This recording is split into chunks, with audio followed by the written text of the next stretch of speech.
in Licking County in Alexandria, Ohio. I'm Ty Higgins on the Ohio AgNet, riding along with Nick Miller. And Nick, as we ride along here, you can certainly see that earlier this year you guys had some trouble with that windstorm that came through, a lot of knocked down corn here.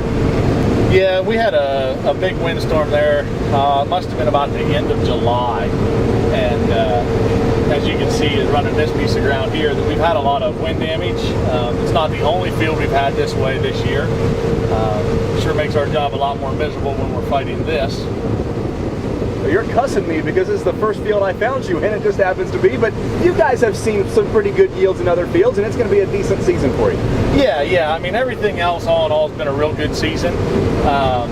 You know, if you could have found me in any other field, would have been a lot nicer. But here we are, and this is what we've got to deal with. You know, I mean, we've seen some really big numbers, and quality of grain has been really good this year. So, I mean, you got to take the good with the bad, and I'm glad this is only 8 acres of it. Yeah, more good than bad this year, which is completely opposite of last.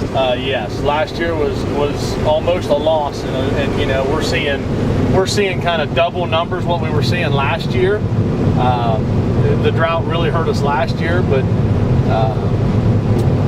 you just take what you're dealt and you keep going, you know. As far as the beans, you guys are almost done with them. You got maybe a couple hundred acres left. How are they looking so far? Beans have been real good. Yeah, we're down to, like, say, just a few hundred acres to go on beans, and everything on the bean side has been really, really well this year. Good numbers, good quality soybeans. And of course, you guys use all of your corn for feed. You have a couple thousand head of cattle to feed out. Kind of tell us about the family operation too. It's all family. You know, mom and my stepdad and me. There's the three of us on a daily basis.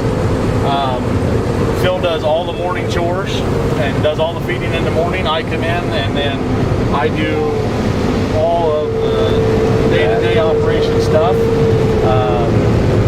Like I say, keeping all these guys working and running the equipment, what time I get to sit in it, fixing the stuff. I do all the evening chores, or the majority of the evening chores, and we just kind of, it's a balancing act between the three of us to try to keep everything going.